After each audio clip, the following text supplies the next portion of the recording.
नमस्कार साथियों, बिहार विशेष शिक्षक चैनल के कनमोल पेश का शिक्षा संवाद के आज के इस अंक में आप सभी शिक्षक साथियों का तहे दिल से स्वागत है। साथियों, सबसे पहली अपडेट जनगणना 2027 के प्रथम चरण में बड़ा सवाल। जी हां शिक्षक बंधुओं, बिहार में जनगणना 2027 के प्रथम चरण यानी मकान सूचीकरण एवं आवास जनगणना का कार्य अंतिम दौर में पहुंच चुका है, लेकिन लाखों प्रगणकों और पर्यवेक्षकों को अब तक पूरी जनगणना किट नहीं मिल पाई है। कई जिलों में सिर्फ कागज का आई कार्ड देकर कर्मचारियों को फील्ड में भेज दिया गया है, जबकि न पहचान पत्र होल्डर मिला, न लैंडयार्ड, न सुरक्षित बैग और न ही आवश्यक स्टेशनरी। कहीं केवल स्केच पेन, कहीं अधूरा मैनुअल तो कहीं सिर्फ क्लिपबोर्ड देकर खाना पूर्ति की जा रही है।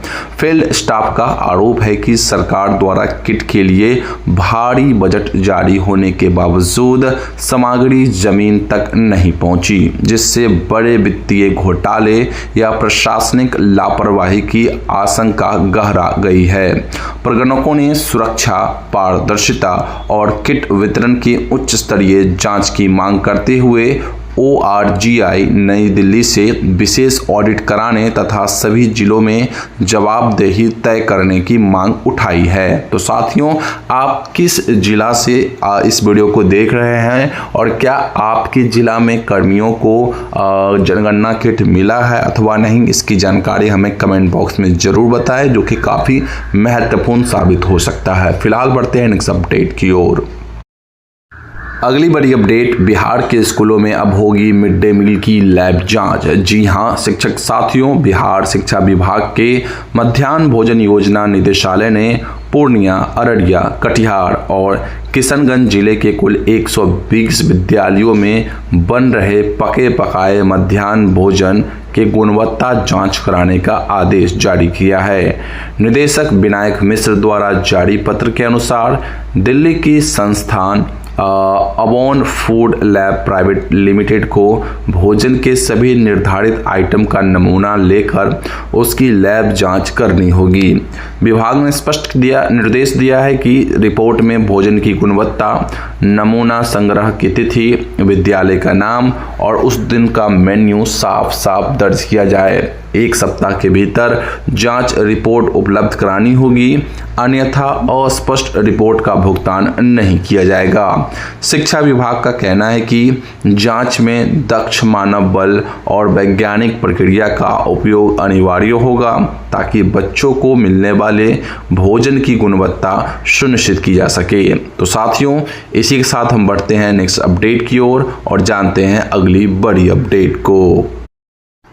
तो साथियों, यहाँ पे जो अगली बड़ी अपडेट निकल के आ रही है, बिहार में लगेगा समर कैंप, कमजोर बच्चों को मिलेगा प्रशिक्षण। जी हाँ शिक्षक बंधुओं, बिहार शिक्षा परियोजना परिषद के निर्देश पर शैक्षणिक सत्र 2026-27 में कक्षा 5वीं और 6ठी के कमजोर छात्र छात्राओं के लिए ग्रीष्मावकाश के दौरान कैमल यानी समर का कैंप आयोजित किया जाएगा। यह समर कैंप 1 जून से 30 जून 2026 तक गांव एवं टोला स्तर पर चलेगा, जिसमें उन बच्चों पर विशेष फोकस किया जाएगा जिन्हें आसान कहानी पढ़ने, गणितीय संख्या पहचानने या घटाव जैसे सवाल हल करने में कठिनाई होती है।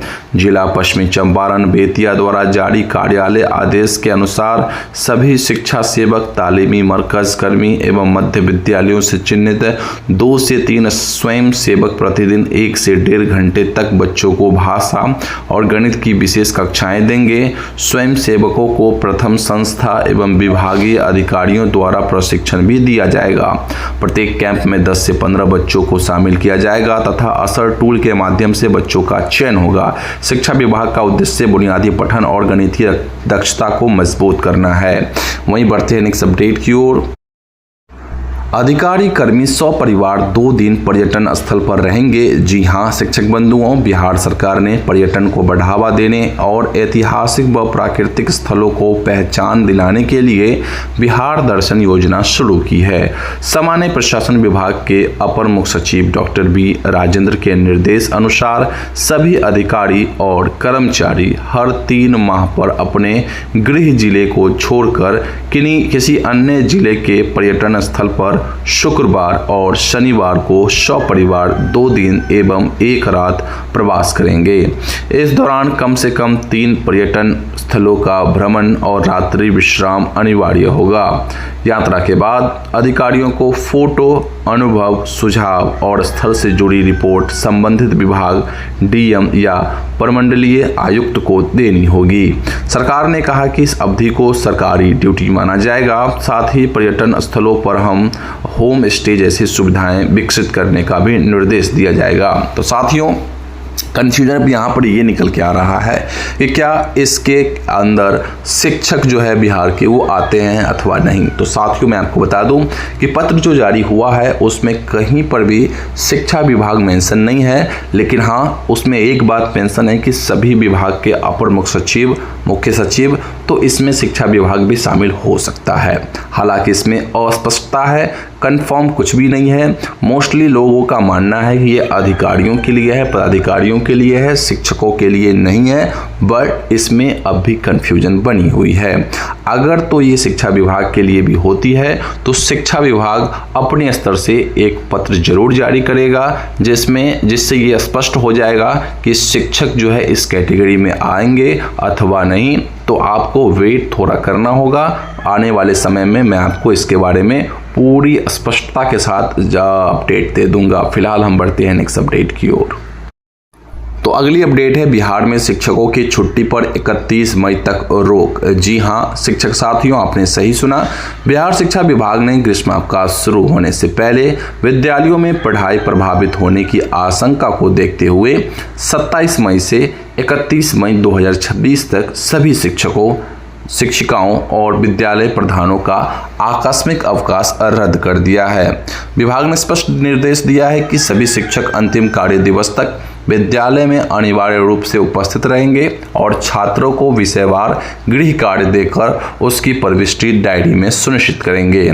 हाल के दिनों में बड़ी संख्या में अवकाश आवेदन मिलने के कारण यह निर्णय लिया गया है। साथ ही ग्रीष्मावकाश के दौरान भी विद्यालय प्रधानों को मोबाइल फोन चालू रखने का निर्देश दिया गया है ताकि आवश्यकता पड़ने पर विभागीय सूचना तुरंत उपलब्ध कराई जा सके। तो साथियों, मैं आपको बता दूं कि 27 से यानी आज से 31 मई तक जो है आप सभी शिक्षक कोई भी सीएल नहीं ले सकते हैं।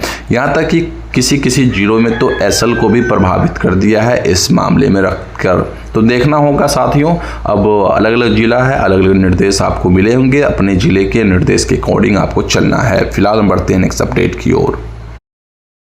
तो अगली जो अपडेट है साथियों, यहाँ पे शिक्षकों ने सुझाया स्थानांतरण नीति का फॉर्मूला। जी हाँ शिक्षक साथियों, राज्य के सरकारी स्कूलों के शिक्षकों की प्रस्तावित स्थानांतरण नीति को लेकर बिहार राज्य प्राथमिक शिक्षक संघ के जयराम शर्मा गुट द्वारा शिक्षा मंत्री को सुझाव दिए गए हैं।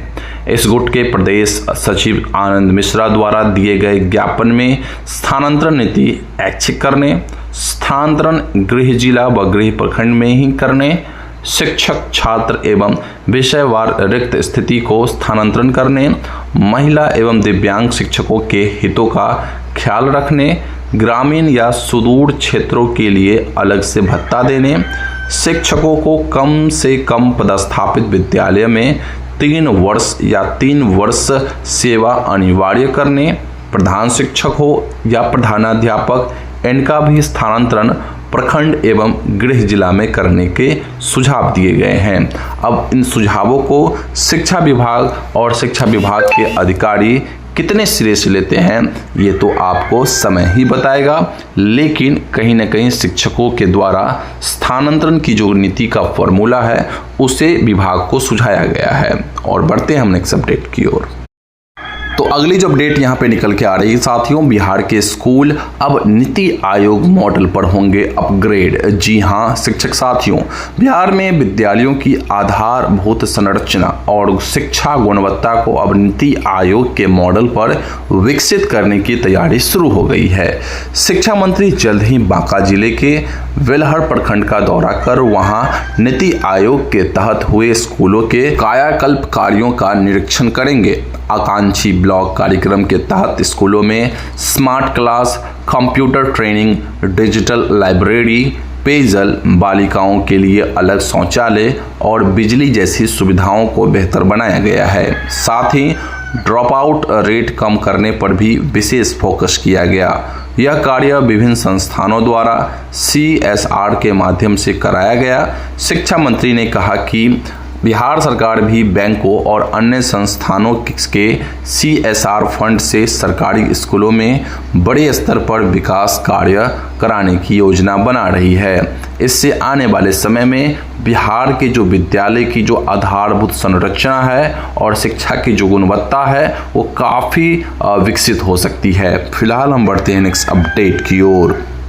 तो अगली बड़ी अपडेट है साथियों, यहाँ पे BPSC प्रधान शिक्षकों के वेतन वृद्धि की मांग तेज। जी हाँ साथियों, समय समय पर ये मांग उठती रहती है। फिलहाल बिहार राज्य प्राथमिक शिक्षक संघ ने BPSC से नियुक्त प्रधान शिक्षक एवं प्रधानाध्यापकों के वेतन वृद्धि और वेतन संरचना स्पष्ट करने की मांग उठाई है।